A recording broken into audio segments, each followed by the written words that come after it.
अब जैसे डॉक्टर नेहा आप देखेंगे कि आजकल जो पिछले 10 सालों की अगर मैं स्पेशली बात करूं तो उसमें हमें देखने को मिला है मैकडीज, केएफसी और जो भी फास्ट फूड चेन है वो बहुत ही स्पीड से ग्रो कर रही है इंडिया में। पहले जहां मैं रहता था वहां पर आई थिंक 15 किलोमीटर के अंदर मुझे बड़ी मुश्किल से कोई एक मैगडी या डोमिनोज का आउटलेट दिखता था, लेकिन आज 10 साल के अंदर ही मुझे विद इन 1 और 2 किलोमीटर्स इनके आउटलेट देखने को मिल जाते हैं। तो कहीं ना कहीं ये चीज़ें भी हमारी जो इंडिया की पॉपुलेशन है उसकी मेंटल हेल्थ और फिजिकल हेल्थ पर भी इम्पैक्ट डाल रही हैं। और ये इतनी स्पीड से क्यों ग्रो हो रही हैं, इसके पीछे क्या कारण लगता है आपको? इसके पीछे सबसे आई थिंक इम्पॉर्टेंट कारण होता है कि वो अपनी चीज़ों को मार्केट में लेकर आते हैं हमारे टेस्ट के साथ। आप ये बताओ कौन सा ऐसा ब्रांड है जिसके चिप्स हो, कुरकुरे हो, मैकडी की रेसिपीज़ हो या आप हम्म। वो उसका जो जिसका पिज़्ज़ा आता है ना उसने जी भी जी। आजकल वो डाला है पनीर समथिंग, हाँ, पनीर मखनी या दाल मखनी दाल वगैरह। मखनी पिज़्ज़ा। पिज्ज़ा। आपको दाल मखनी पिज़्ज़ा खाना था, आप दाल हम्म। मखनी के साथ रोटी खा लीजिए जी ना। जी। मतलब हम उनकी सारे डिशेज़ को इंडिया में ले आए हैं, लेकिन उसमें हर चीज़ का इंडियन फ्लेवर डाल दिया है, जी क्योंकि हम वैसे भी बिल्कुल बॉइल्ड और कॉन्टिनेंटल खाना नहीं खा सकते हैं। तो हमने उनकी सारी चीज़ें ले ली है, ग्रैब कर ली है विद आवर ओन स्पाइसेस। जी। सेकेंडली क्या है कि देखो जो मीट हम कंज्यूम कर रहे हैं, the quality of meat that we are consuming, या जो केएफसी में दिया जाता है या ऐसी चेन्स में दिया जाता है जो बहुत ही ज़्यादा फ्लरिश्ड चेन्स हैं, the quality of meat is no no good. Okay. KFC के ऊपर तो पुराने टाइम से लेकर अब तक कितने सारे आए हैं, फाइंडिंग्स आई हैं, आप गूगल करके आराम से देख सकते हो। जो चिकन की क्वालिटी है इज़ वेरी पुअर। एक तो वो फार्म फेड नहीं होते हैं, यानी कि धूप में नहीं निकलती वो हम्म। चिकन्स। दूसरा, वो लोग घास नहीं खाते हैं। ओके। ये लोग सब ये सारी चिकन्स इंडस्ट्री में बनते हैं। इतने छोटे से चिकन को इंजेक्शन लगा के इतना बड़ा कर दिया जाता है। आप देखो कितना अनयूजुअली लार्ज हम्म। पीस होता है केएफसी हम्म। का। वो सब इंजेक्टेड होता है।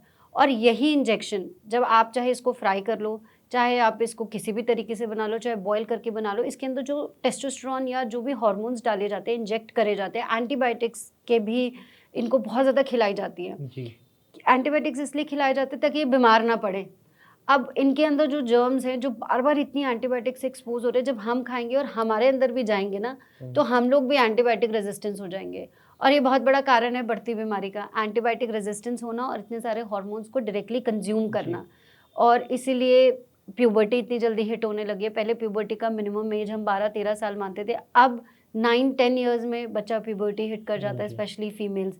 तो ये सब शिफ्ट होता जा रहा है, and it is all because of the consumption of the bad quality of meat. Meat consume करने में कोई बुरा नहीं है, चिकन कंज्यूम करने में कुछ बुरा नहीं है। जी। It's all about the quality that matters. जी। अब क्या एक्चुअल में ये मीट खाना या नॉन-वेज फूड आइटम खाना रिक्वायर्ड है एक ह्यूमन बॉडी को? क्योंकि अगर आप देखेंगे आज के समय में सोशल मीडिया पर भी मैं देखूँ काफ़ी सारे बाबा फ़ेमस हो रहे हैं। उनमें से एक काफ़ी पॉपुलर महाराज हैं हमारे प्रेमानंद महाराज जी। तो प्रेमानंद महाराज जी नॉन-वेज को बिल्कुल भी प्रमोट नहीं करते। वो कहते हैं नॉन-वेज ना खाएँ, मांसाहार ना करें क्योंकि इसमें किसी जीव की जान जाती है, और ऐसा काफ़ी लोग फॉलो भी करते हैं। इवन सच बताऊँ मैंने आज तक कभी नॉनवेज खाया ही नहीं है और ना मेरी इच्छा होती। लेकिन क्या ये ह्यूमन बॉडी के लिए नीड है या just for taste of tongue हम ऐसा कर रहे हैं? देखो, ये ना एक बहुत कंट्रोवर्शियल क्वेश्चन है, हुँ। बहुत ही कंट्रोवर्शियल, और इसका ना कोई सही जवाब नहीं है।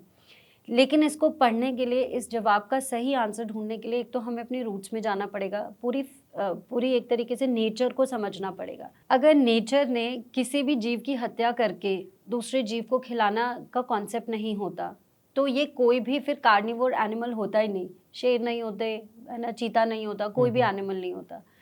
और सर्वाइवल ऑफ द फिटेस्ट तो सालों से चलता आ रहा है। डार्विन की थ्योरी थी, कब दी थी, और हम सर्वाइवल ऑफ द फिटेस्ट करके ही आज हम इंसान जी, यहाँ जी, पर हैं, बिल्कुल। ठीक है।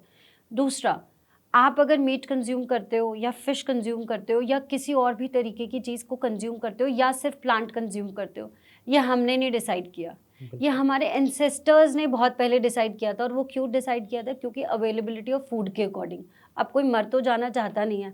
जो डेजर्टेड एरिया में रहता है या ऐसे एरिया में रहता है, मान लो बहुत ही ठंडे वाला एरिया है, अल्पाइन एरिया, बिल्कुल आइसी आइस है वहाँ पे।